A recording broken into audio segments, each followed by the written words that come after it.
কৃষ্ণ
শ্রদ্ধেয় আমার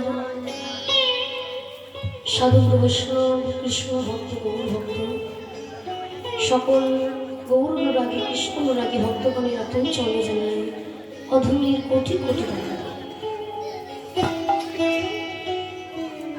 প্রণাম জানাই মাগো তুলসী মহারানীর চরণে, যিনি ভক্তি প্রদান না করলে ভক্তের ভক্তি আর পাওয়া হয় না। প্রণাম জানাই রাধা গোবিন্দের আতর রাঙা চরণে, প্রণাম জানাই নদিয়া বিহারী আমার শ্রীকৃষ্ণ চৈতন্য মহাপ্রভু এবং রাধা নিত্যানন্দের সহ পঞ্চতত্ত্বের রাঙা চরণ। সর্বপ্রথম বলে রাখি মা, আমি জ্ঞানহীন ভক্তিশূন্য কৃষ্ণ প্রেম মাথের চোখে, আমি অজ্ঞান, আমি পতিত। তাই রাধা গোবিন্দের অপ্রাকৃত লীলা গাইতে গাইতে ভুল ত্রুটি অবশ্যই হবে। আপনারা আমাকে ক্ষুদ্র মনে করেই, ছোট মনে করে বা নিজের কন্যা মনে করে আমার সেই ভুলগুলি মার্জনা করে দেবেন। আপনারা সকলেই হয়তো জানেন যে গত বছর আমি এসেছিলাম এখানে। তা গত পরশু দিনকে আমার বিয়ে হয়েছে, কালকে রিসেপশন মানে বৌভাত হয়েছে। আজকে ভক্ত সঙ্গ করে নতুন জীবনটা শুরু করতে চাই, তাই আমি আর ফিরাইনি, এসেছি। কারণ বাবা ভক্তির চরণ ধুলি তার চাইতে বড় কিছু আর হতে পারে না, তাই না? তাই আপনাদের এত রাঙা চরণের ধুলি আমার মস্তকে দেবেন, যেন যে নতুন জীবনে পা রেখেছি আর যাকে সঙ্গে নিয়ে চলছি তাকেও যেন কৃষ্ণ ভক্ত গৌর ভক্তের এটা ভাই, তো তাকে যেন আপনাদের সম্মুখে দাঁড় করাতে পারি, তাকে যেন গৌর ভক্ত কৃষ্ণ ভক্ত বানাতে পারি। আশীর্বাদ করবেন যেন আমাদের চলার পথটা যেন ভক্তির ভক্তি দিয়ে আশীর্বাদ দিয়ে যেন অন্তিম পর্যন্ত যেতে পারি। তাই গৌর হরিবল হরিবল হরিবল।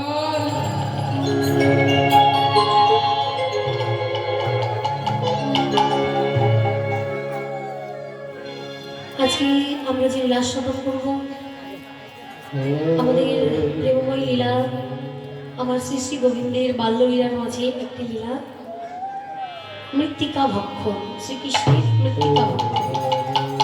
এই লীলাতে গত বছরও করেছিলাম, এই বছরও পড়েছে, কি আর করা যাবে। তোমা আমরা এখন আস্বাদন করব শ্রী শ্রী অনাদিরাদি গোবিন্দের মৃত্তিকা ভক্ষণ লীলা।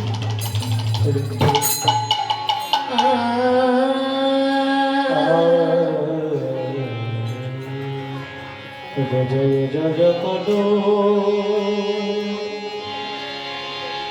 ও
আমি এক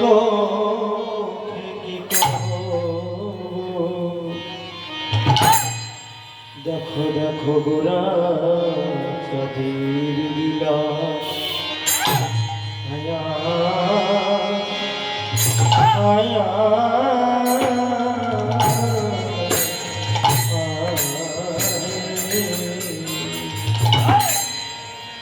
ওকে আহা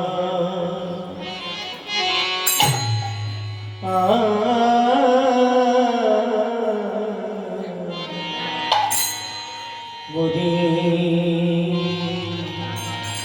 মরি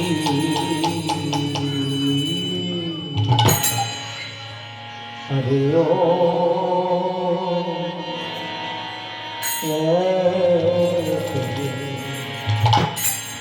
ও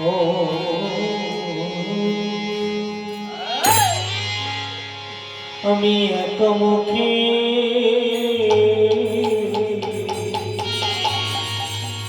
কি কহবো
দেখো গোরা রাজি যাই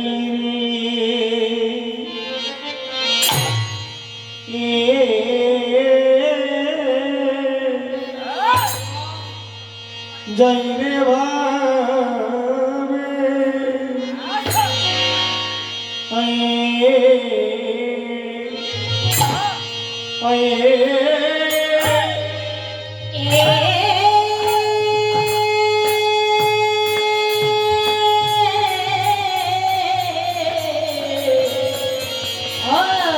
গোড়াই রে ভাবে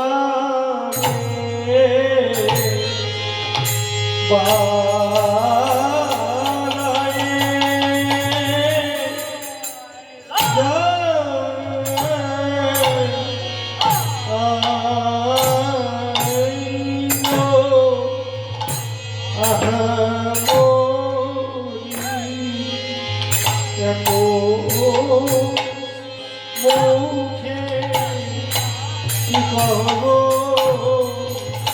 প্রিয়া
হামাগুড়ি যায় না নানা রঙ্গে সচির বলায় আয়া আয়া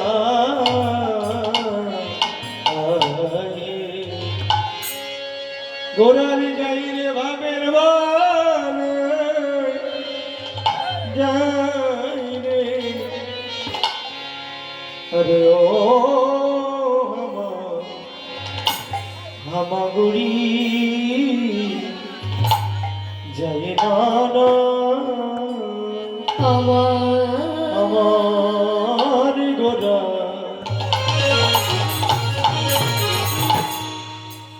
যায় না রঙ্গে সচি বলা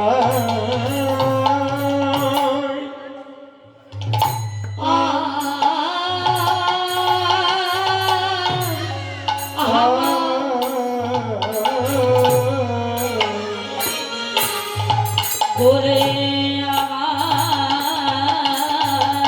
গোরা গোরায়া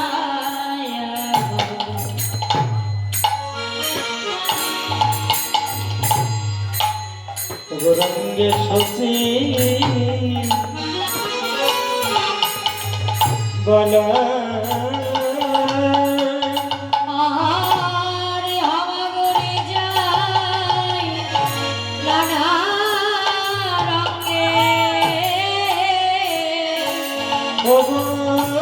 হামাগুড়ি যায় না না হামাগুড়ি যায় না হামাগুড়ি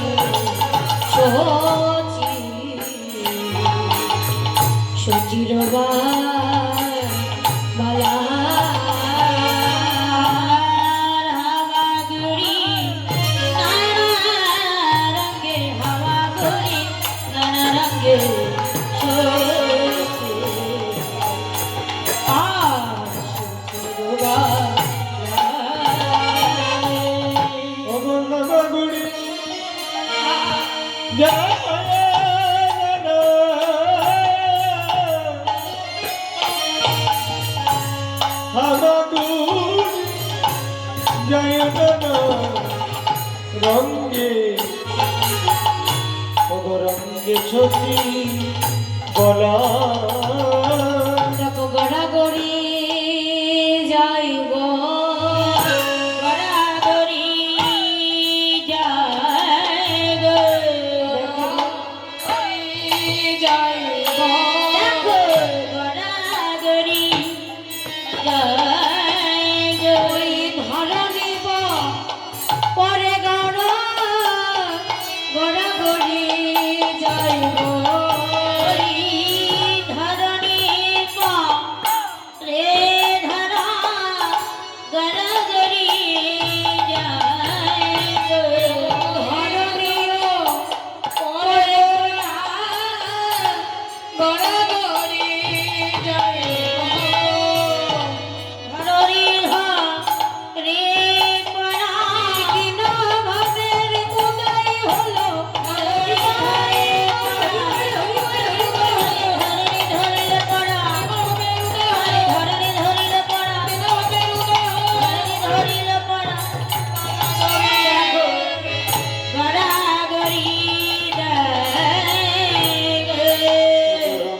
সতী বলা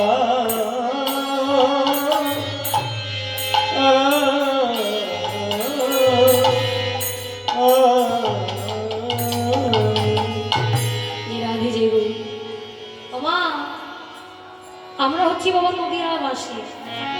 আগে আমাদের গৌর লীলা শাসন করতে হবে। গৌর তত্ত্ব না জানলে বাবা কৃষ্ণ তত্ত্ব জানা যায় না। আগে গৌর তত্ত্ব জানতে হবে, পরে বাবা কৃষ্ণ তত্ত্ব। তা গৌর হরি আজ প্রভাতকালে মা সচিমাতা আমার গঙ্গায় গেছে স্নান করতে। তা গৌর হরিকে নিয়ে গেছে কাঁথায় করে, যে চল বাবা তোকে একটু কোলে করে নিয়ে গঙ্গাটা তোকে দেখিয়ে আসবো, তুই ওখানে বসে থাকবি, রমণীদের সাথে একটু খেলা করবি, আমি স্নান করে উঠে আসবো। মা, ছোট বাচ্চারা মায়ের নয়নের মনি হয় গো, নয়নের হারা করতে দেয় না, ছাড়া করতে দেয় না। তার ছোট্ট গোপাল মানে গৌর হরিকে নিয়ে মা সচিমাতা আমার সুরধনী গঙ্গার তীরে গেছে কি করতে, না স্নান করতে, কাপড় কাচতে। গৌর হরিকে বলছে, নিমাই তুমি এখানে একটু দাঁড়াও, বসো, আমি স্নান করে এক্ষুনি চলে আসবো। মা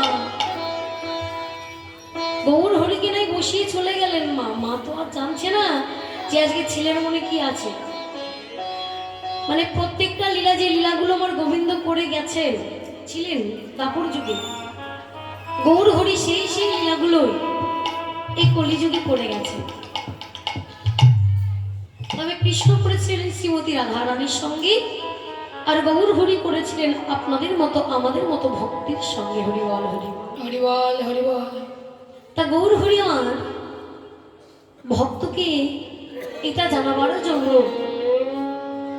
একটা সেই দাপর যুগের লীলা রচনা করলেন, যে আমরা এত কিছু আহার করি, আমরা কত কিছু খাই। মা, গরু ছাগল তাদের খাদ্য কি? তৃণভোজী, তৃণ ছাড়া কিছু খায় না, তবে ভাত রুটি দিলে খায়। আপনারা তাদেরকে যদি মাংস দেন খাবে? খাবে কি? খাবে না। যারা বাবা কুকুর শ্রীগাল তাদেরকে যদি শাক পাতায় না দিই খাবে? খাবে না। কিন্তু তাদের মধ্যে কিন্তু খাবারের ভেদাভেদ থাকলে আমাদের মাঝে নেই। আমরা গরু ছাগলের মতো শাক পাতাও খাই, কুকুর শ্রীগালের মতো মাছ মাংসও খাই। কি মা খাই না? সবাই খায় না, কিন্তু বেশিরভাগ মানুষই আহার করে। গোরাচাঁদ বলছে, মানে দেখাতে চাইলেন যে ওরে জীব, তোমরা যে অখাদ্য কুখাদ্যটা গ্রহণ করো, সেগুলো খেলে হয়তো জীবের স্বাদটা বাড়বে, কিন্তু এই যে ধরণী মায়ের গর্ভ হতে যখন ভূমিতে লুটিয়ে পড়েছিলে, মা কি তখন সঙ্গে সঙ্গে কোলে নিয়েছিল? ভূমি মাতা প্রথমে কোলে নিয়েছিল। মায়ের দুগ্ধ যেমন পান করেছিলে, যেমন দেহটাকে ধারণ করেছিলে, ওরে জি একবার এই ধরণী মাতার দুগ্ধটাও পান করে দেখো। হ্যাঁ, হতে পারে এখন বাবা মাটিতে অনেক রকম জীবাণু আছে, তখন কি ছিল না?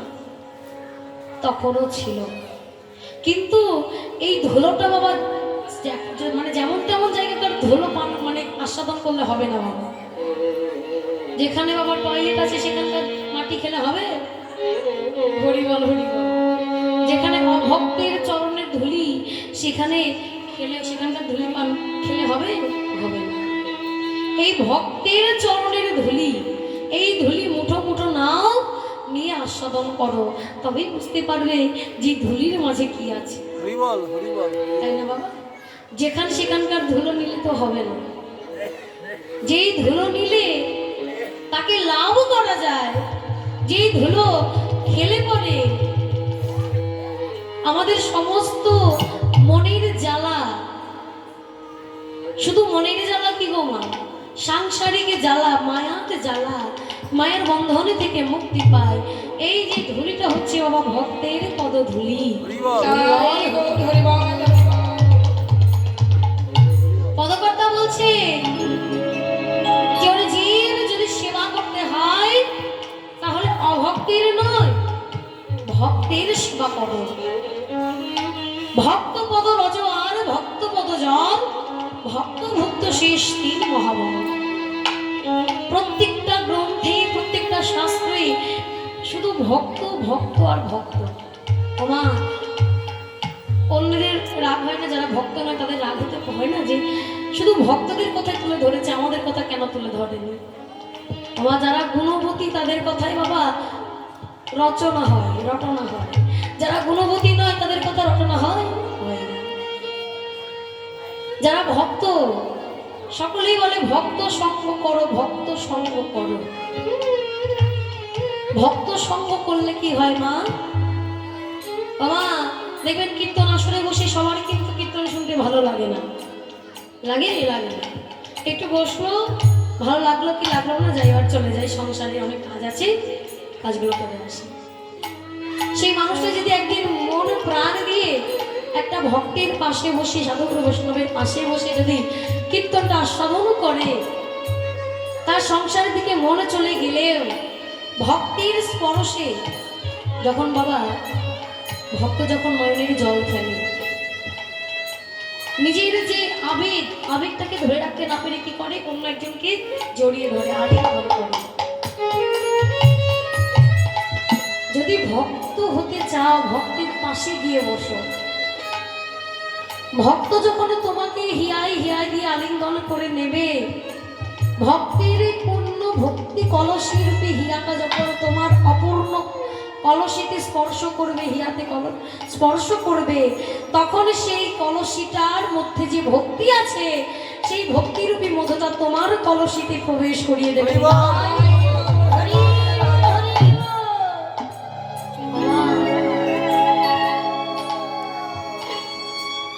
বলছে যে ভক্ত সর্বশ্রেষ্ঠ, শুধু আমাদের কথা নয়, এটা সমস্ত পদকর্তা, সমস্ত আমার ভগবান নিজে স্বয়ং বলেছে যে নারদ, আমার হইতে আমার নাম বড়, নাম হইতে আমার ভক্ত বড়, আর ভক্ত হইতেও তাদের চরণ ধুলি বড়। কেন বড় না? তারা কৃষ্ণ নাম গাইতে গাইতে, কৃষ্ণ নামে নয়ন জলে বুক ভাসাতে ভাসাতে তারাই দাঁড়িয়ে থেকে কৃষ্ণ রূপ দর্শন করে, কিংবা বসে থেকে কৃষ্ণ রূপ দর্শন করে, শ্রবণ করে। তখন বাবা ভক্তির সঙ্গে ভক্তির স্পর্শ হয়। আর যখন ভক্তির মেলা বসে যায় বাবা, তার চরণটা যেখানে পড়ে সেই ধুলিটা বহে যায় পবিত্র। আর ওই ধুলিটা নিয়ে যে জন মাখতে পারে সারা অঙ্গে, তার বাবার কিছু করা লাগে না, সে হাসতে হাসতে বাবা বৈকুণ্ঠে চলে যায়। গৌর হরি আমার সুরধুলির তীরে বসে বসে মাটিতে হাত বোলাচ্ছে আর বলছে যে আজকে আমি তোমার দুগ্ধ স্তনদুগ্ধ পান করব। ধরণী দেবী তো কুমারী, তামা ধরণী দেবী মানে ভূমি মাতা জাগ্রত, মানে নিজে প্রকৃত হয়ে কি করছে না, গৌর হরির সামনে এসে বলছে, প্রভু তুমি যে আমায় খেতে চাইছো, ঠিক আছে খাও, কোনো অসুবিধা নেই, আমি প্রকট হয়েছি, আমি তোমাকে একটা কথা বলতে চাই। প্রভু এখনকার যুগের মায়েদের দেখো, ধুলাতে কিন্তু বাচ্চাদের খেলতে দেয় না, তাই কি দেয় না? মানে ধুলার মাঝে কত কিছু আছে, কিন্তু বাবা কত নামি দামি ব্র্যান্ডেড প্রোডাক্টের বাবা কত কিছু মাথায় সাইড এফেক্ট আছে তার, তাই না? বয়সকালে কি হয়, মুখে স্কিনের প্রবলেম হয়ে যায়। এই মাটিটাই হচ্ছে সবচাইতে খাঁটি। গৌর হরি বোঝাতে চাইলেন এই মাটি হচ্ছে সবার চাইতে খাঁটি। দেখুন আপনাদের মাঝে আমি একটা কথা বলি, আপনারা যেখানে যারা বসে আছেন, যত চোখ যাচ্ছে, আপনারা কিন্তু এই মাটির উপর একটা চট কিনে দিয়েছে, তার উপরেই বসেছেন। আলাদা করে ব্যাগে করে আসন কিন্তু বেশিরভাগ কেউই আনেননি। আমাদের ওদিকে বাবা আসন নিয়ে যায় ব্যাগে করে। আমরা এখানে শিখেছির জন্য বাবা ভক্ত সঙ্গ করতে এসেছি, ভক্তের ধুলি অঙ্গে মাখতে এসেছি, তাই না? যদি আসন পেতে বসবো বাবা, তাহলে ধুলিটা আমার গায়ে লাগলো কোথায়? আর ধুলি যদি না লাগবে তাহলে আমি ভক্তই হবো কি করে? আমার মনে যে আশা আমি ভক্ত হব, আমি ওই ধুলিটাই আমার গায়ে পড়লো না। মা ওই ভূমি মাতা বলছে, হে প্রভু তুমি যে আমায় আস্বাদন করবে, লোকে আমার ভেতরে নোংরা দেখে কেউ স্পর্শ করে না, তুমি আহার করবে, তোমার যে কি কষ্ট হবে, তোমার কোমল বদন, আমার যে কাপড়, আমার সঙ্গে কাপড় গায়ে মাটি মিশে আছে,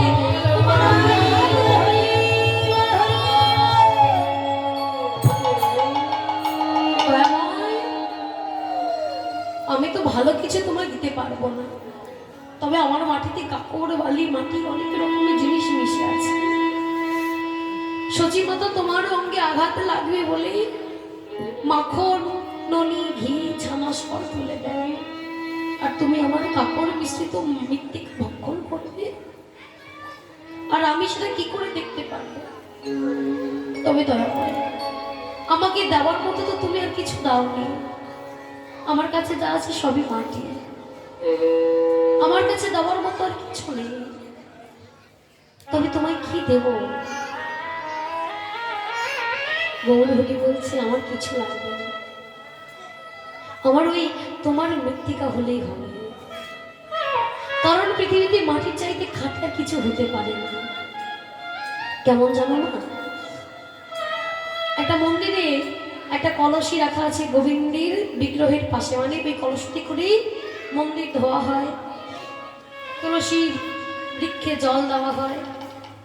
তা সেই মন্দিরে একটা কর্মচারী রাখা হলো। সেই কর্মচারীটা বাবা খুব ইচ্ছা যে ওই মন্দিরের যে গুরুদেব আছে তার কাছে দীক্ষা নেবে। তা গুরুদেব বলেছে আমি দীক্ষা দিতে পারি, তোমাকে 1 বছর যাবত এই বিগ্রহ সেবা করতে হবে, কলসটি করে জল এনে তুলসী বৃক্ষে ঢালতে হবে, মন্দিরে সেবা করতে হবে। বলে আমি করব। তাহলে 1 বছরের মাথায় ওই নাম দেবেন তো? বলে হ্যাঁ দেব।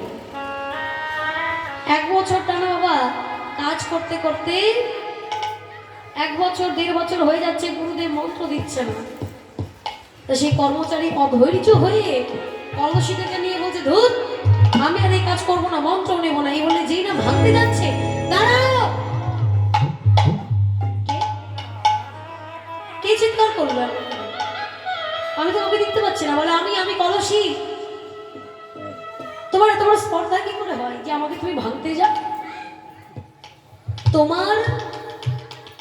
তুমি নিজে থেকে পারো না, তোমার ধৈর্য নেই, তাই তুমি পারোনি তার চরণে দাস হতে। কিন্তু আমি অনেক কষ্ট সহ্য করে এই পর্যন্ত এসেছি। ওমা শাস্ত্রে বলে মাটির মতো হয়ে কাটি পণ করো গো জীবন মরণ, গুরুজির খাস মহলে যাবি যদি না। মাটির মতো খাঁটি হতে হবে বাবা। বলে জানো আমাকে যে কলসি তৈরি করেছে না, কত কষ্ট করেছি আমি জানো। মাঠে করেছিলাম, লোকে কেটে কেটে গরুতে ছাগলে আমার বক্ষের উপরে পা দিয়ে চলে যেত। একজন পাল মানে যে মাটির সব তৈরি করে, সে কোদাল দিয়ে কেটে আমাকে বাড়িতে আনলো, জল দিয়ে আমাকে পা দিয়ে এমন করে ছানলো, আমার শক্ত যে মাটিটা নরম হয়ে গেল। শুধু এটি থামলো না, ফেলে রাখলো রোদের মধ্যে, টানা রোদের মধ্যে। সেই রোদ থেকে তুলে আমাকে কেটে ছাঁচ দিল, কলসির ছাঁচি তৈরি করলো। তারপরে কি করলো, নামায় আগুনের মাঝে ঢেলে রেখে দিল। তুমি কি পারবে আগুনের মাঝে নিজেকে এইভাবে পোড়াতে? কি গো পারবে মায়েরা? কে পারবে? ও মা পারবে? বাবারা আমরা পারবো না। কলসি বলছে আগুনের মাঝে যখন আমাকে ফেলে রেখেছিল আমার তো খুব কষ্ট হচ্ছে, খালি ডেকেছিলাম হে গোবিন্দ আমাকে এই কষ্ট জ্বালা যন্ত্রণা থেকে মুক্তি দাও,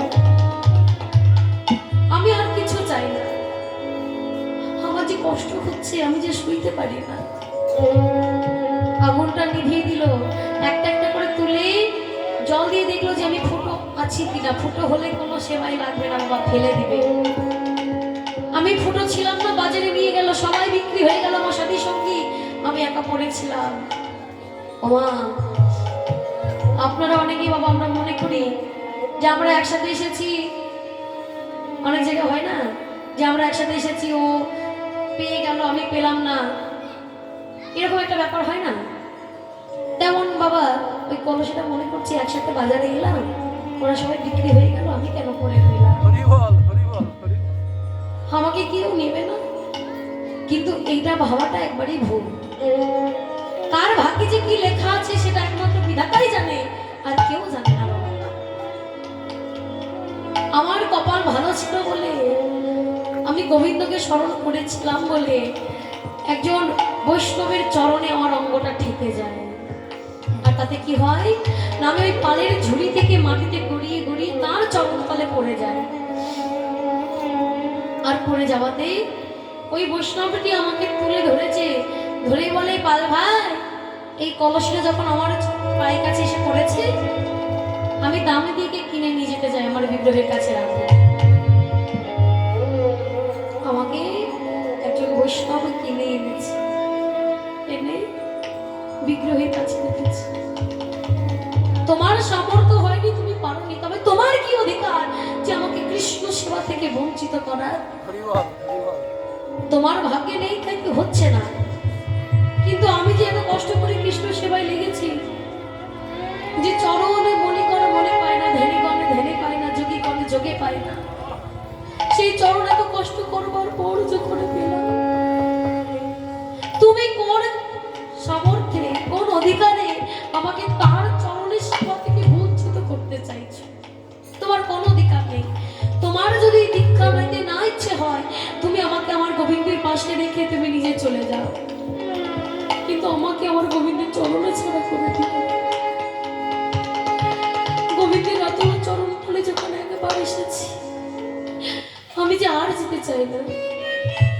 মানুষটির বাবা জ্ঞান চক্ষু খুলে গেল, কলসিকে হিয়ার মাঝে জড়িয়ে ধরে বলে, ওরে কলসি, আমি এতদিন ভুল ছিলাম।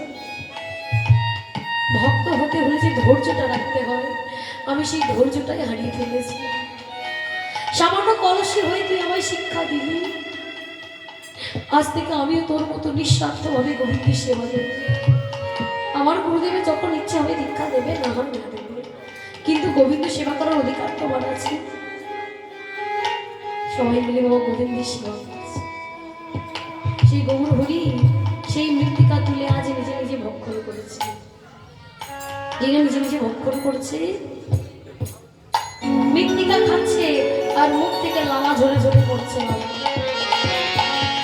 মানে মুখের মধ্যে দিচ্ছে, যেগুলো কাপড় আছে সেগুলো যে ফেলে দিচ্ছে, মুখ থেকে লালা ঝরে ঝরে পড়ছে। আর পদকর্তা সেই শোভা দর্শন করছে, সৌন্দর্য দর্শন করছে, আর বলছে, আহ অপরূপ দৃশ্য, কি দারুণ দৃশ্য, আহা হা। তাই বলছি,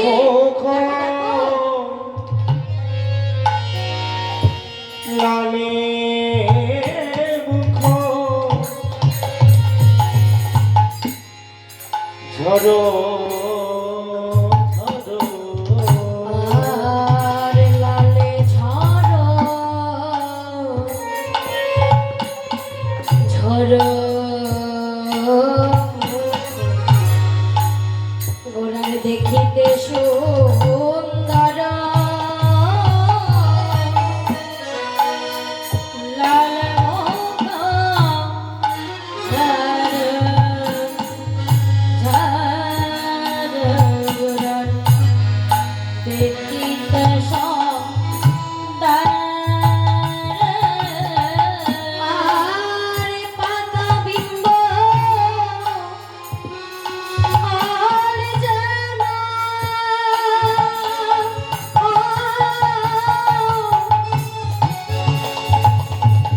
যেন সুরঙ্গ ধর রে।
কার সঙ্গে তুলনা করলে? তার চাঁদের সঙ্গে। বলে চাঁদের পক্ষে যে যে সুধা আছে, ওই সুধা যেন ঝরে ঝরে পড়ছে ভূমির ওপরে। আর যেটা ঝরে ঝরে পড়ছে, মৃত্তিকা মানে ভূমি মাতা কেঁদে কেঁদে বলছে, প্রভু এর চাইতে আর কিছু পাওয়ার আমার আর নেই। আমি তোমায় কিছু দিলাম, তার বদলে আমি এত কিছু পেলাম। হে দয়াময়, আমি যে এত কষ্ট করবার পর তোমার রাতুল রাঙা চরণ পেলাম, ভেবেছিলাম হয়তো তুমি আমার কাছে আর আসবে না, কারণ সচি মাতা তো তোমাকে ঘর থেকে বেরোতে দেয় না। কিন্তু দয়াময়, তুমি যে আমাকে আস্বাদন করলে, আহার করলে, দয়াময় শুধু এই জন্ম নয়, যেন প্রত্যেকটা জন্ম জন্মান্তর তোমার এইভাবে যেন আহার জোগাতে পারে। গৌরাঙ্গ হরি বললে, বাবা তুমি চিন্তা করো না, আমার প্রসাদের থালা তোমা দিয়ে তৈরি হবে। ওই যে মা সাজানো আছে, আমি তোমারই ভেতরে থাকবো, ভক্তরা তোমার থেকে আস্বাদন করবো। মৃত্তিকা মাকে মা কেঁদে কেঁদে গৌর হরির কাছে প্রার্থনা করে বলছি, দয়াময় শুধু এই জন্ম নয়, যেন প্রত্যেকটা জন্ম জন্মান্তর 84 লক্ষের মতো ঘর, লক্ষ লক্ষ 84 লক্ষ জনই যেন আমি তোমার সেবাই হরি রাখতে পারি।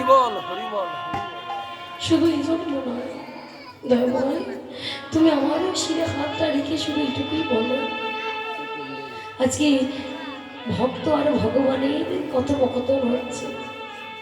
ভগবান বসে আছে আর ভক্ত ভগবানের চরণতলে বসে বসে নিবেদন করছে, দয়াময় দয়াময় আজকে তুমি আমায় যা দিলে, তোমার কাছে অনেকটাই প্রার্থনা, যেন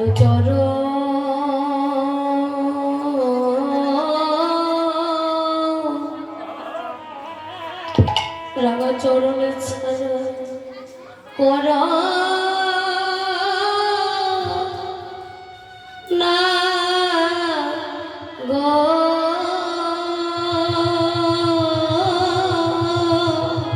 যেন চরণে ছাড়া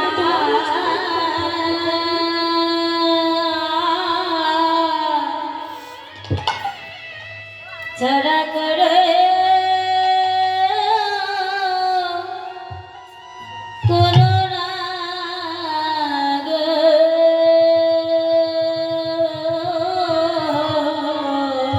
আমায় চরণে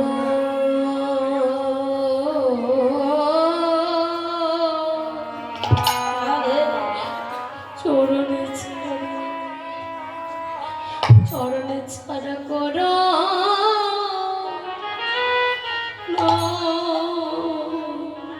গো, যেন চরণে ছাড়া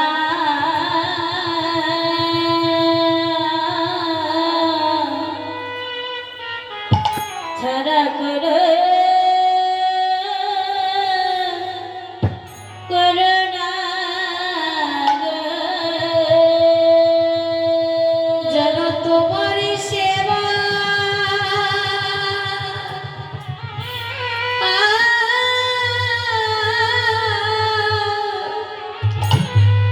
যেন লাগিতে পারে,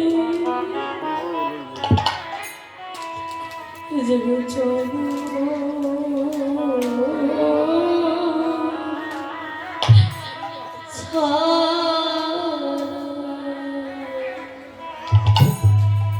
ওই চরণে ছাড়া করো না গো, যেন তোমার সেবা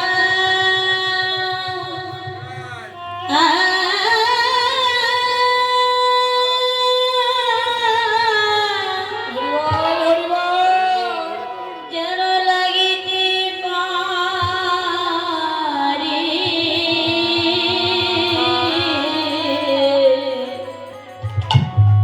যেন চরণে ছাড়া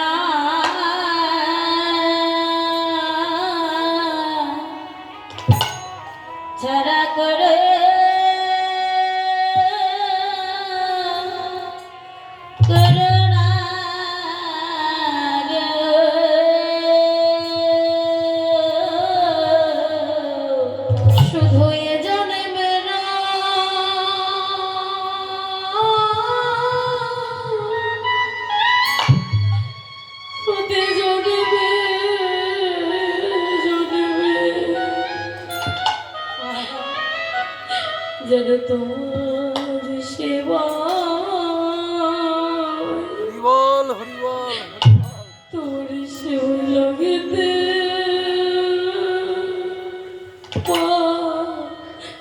পারি শুধু এ জানিবে না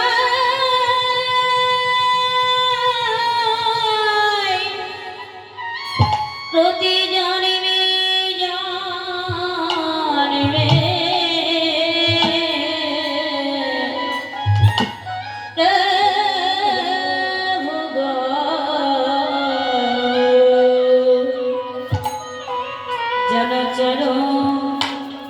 চরণে ছাড়া রাধে রাধে ছাড়া করে করুণা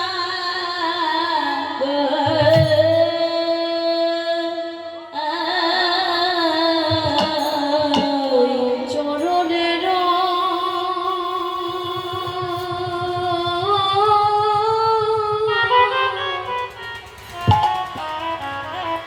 দাসে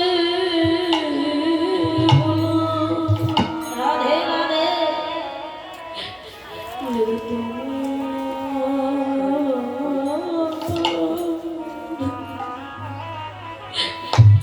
তোমার সেবায় লাগিতে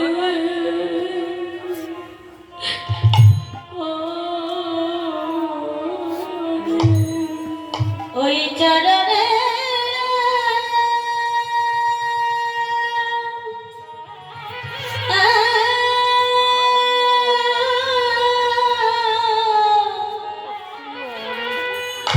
ওই দাসী হলা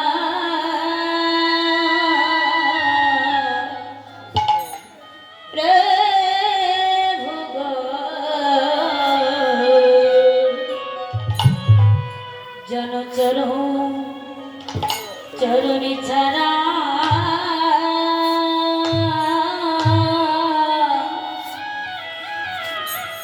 ছাড়া করে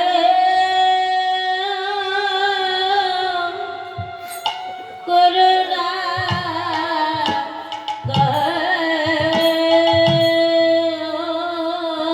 এই অধমের রইল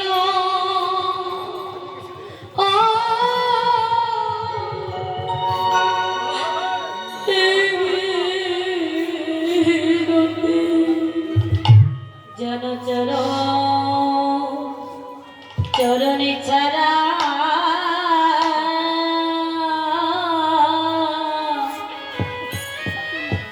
ছাড়া করে করুণা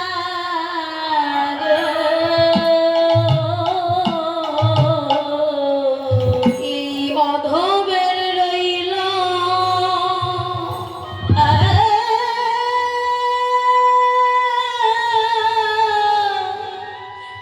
এই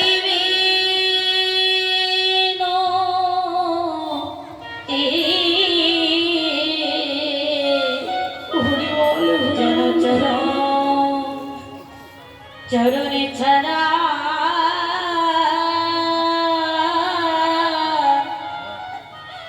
ছাড়া করে করুণা গো আমি হলাম এই রাধে রাধে পতি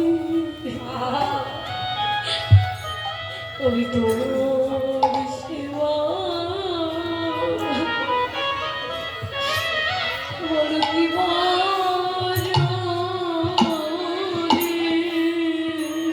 আমি অধল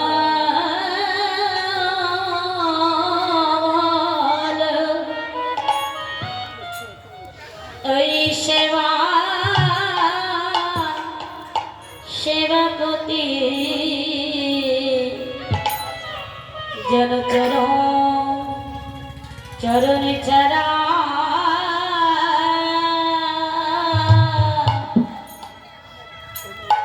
ছাড়া করে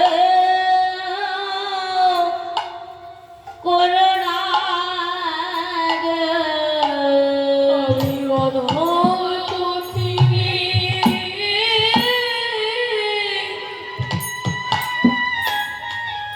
অভাগে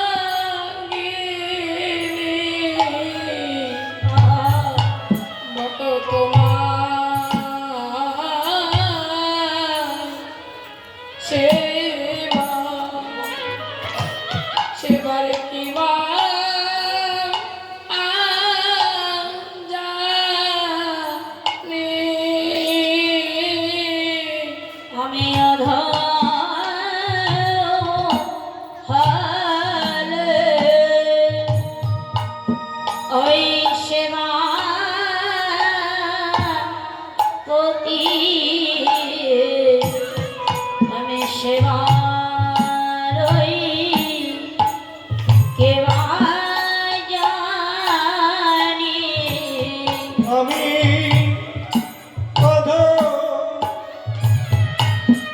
অধম কিবা জানি না জানি তোমার ভজন বিধি আমি তোমার সেবার কেবা জানি ওগো আমার দয়ার হারি আমি তোমার সেবা ওই কেবা জানি ওগো আমার দয়ার হরি আমি তোমার সেবার কেবা জানি আমি অবাদনে তোমার সেবার কেবা জানি বলে আমি অতি মূঢ়মতি আমি তোমার সেবার কেবা জানি না জানি তোমার ভজন স্তুতি আমি তোমার সেবার কেবা জানি ভগবতী পাব দয়াল হরি বলে আমি তোমার সেবার কেবা জানি ওগো আমার দয়াল হরি বলি তোমার সেবার কেবা জানি ওগো আমার দয়াল হরি বলি তোমার সেবার কেবা জানি হরি হরি বলে হরি বলে তোমার সেবা কেবা জানি ওগো আমার দয়াল হরি তোমার সেবা কেবা জানি আমি সেবার কেবা জানি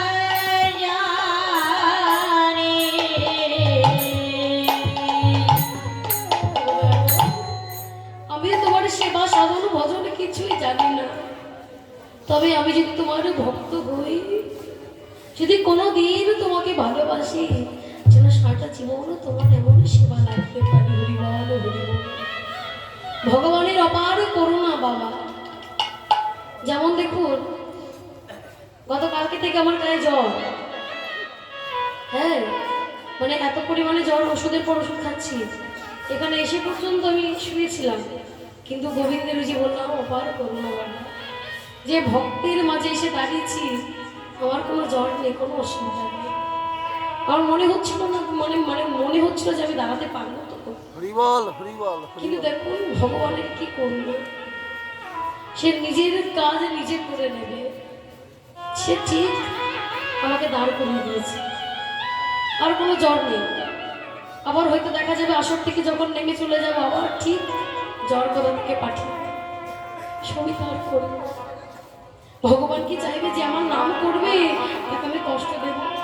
চাইবে? চাইবে না। যে যে আমাকে ভালোবাসবে তাকে সে কষ্ট পাবে, তাহলে লোকে কি বলবে? যে গোবিন্দের নাম বা ভগবানের নাম ভালো না, যে করে তাকে এভাবে কষ্ট পেতে হবে। তবে কষ্ট পেতে হয় কোন কষ্ট? সাংসারিক কষ্ট। শারীরিক কষ্ট পাই না, সাংসারিক কষ্ট পাই বাবা। দেখবেন যে জন বাড়িতে ভক্ত হয় একটা না একটা অভক্ত থাকবে। হয়তো সে ভগবানকে ভালোবাসবে না, কিংবা সেই ভগবানকে যারা ভালোবাসে তাদেরকে ভালোবাসবে না। প্রত্যেকের বাড়িতে আছে, আছে না মা? হরিবল কি বাবা, আছে তো? অভক্ত একটা না একটা থাকবে। তাকে দিই বাবা, সংস্কারের মায়াটা তোমায় ত্যাগ করাতে হবে। কেমন জানো? সে যখন তোমায় আঘাত করবে তখনই তুমি তার স্মরণ করবে, আর যখনই তার স্মরণ করবে তখনই সে তোমাকে তার চরণ তলে আশ্রয় দিয়ে দেবে। হরিবল হরিবল। হরিবল হরিবল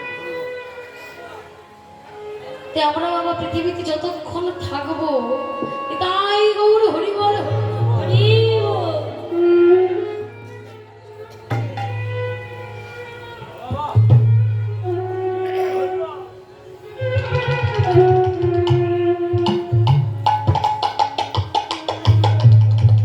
ততক্ষণ চেষ্টা করো বাবা যে গৌর গোবিন্দের নামটা যেন মুখে করতে পারি।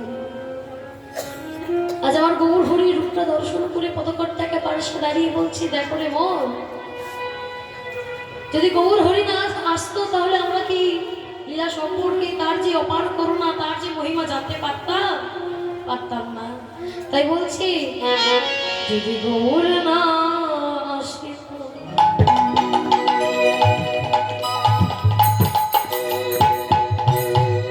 তবে কি হইত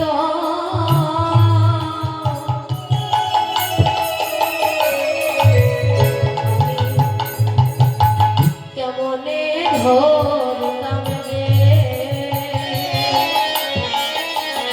যদি গৌর না আসিত।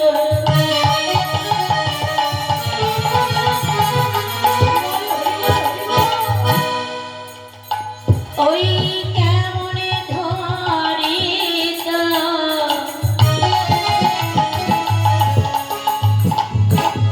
কেমনে ধরিত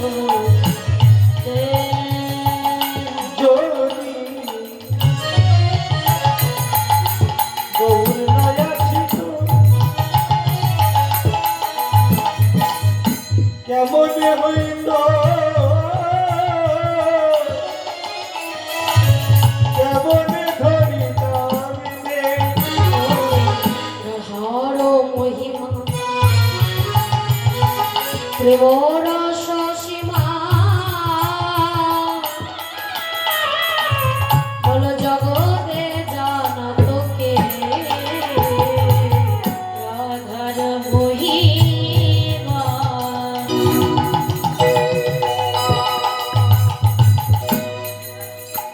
ওই প্রেম সীমা ওই জগতে জানত কে। বলো রাধার মহিমা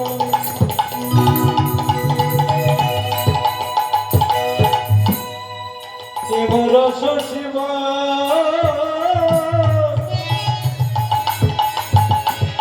এই জগতে জানত কে বল কে জানত কে জানত কে জানত কে জানত কে জানত। যদি গৌর না আসিত কে জানত, যদি গৌর না আসিত কে জানত, গৌর চিত্ত কে জানত গৌর না আসিত রাধার মহিমা। তাই গৌর হরিবল হরিবল হরিবল প্রেম সীমা বল জগৎ মাঝে রাধার মহিমা প্রেম রস সীমা জগতে জানত কে। হরে রাধার মহিমা প্রেম সীমা জগতে জানত কে। ওমা, আজকে গৌর হরির যে বাবা রূপটা, তা আজকে গৌর হরির পদকর্তা যিনি পদ রচনা করছেন তিনি বলছে গৌর হরি কি কি অঙ্গে ছিল জানো? বলছে সোনার শিকলি পিঠে পাটের থপনা, পাটের থপনা এ রাধা মোহন দাসে এইবার জানা অগনি জানিয়া পোনা রে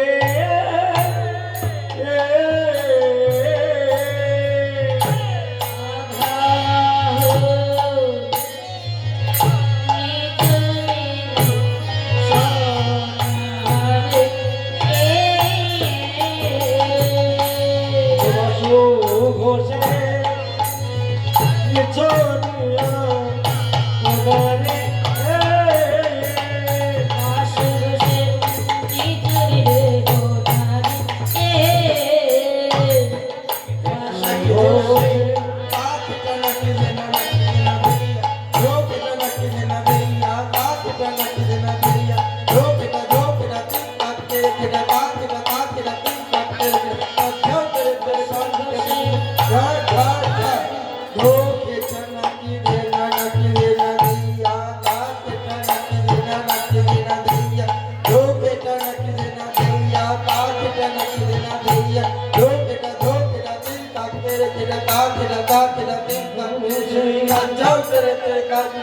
जा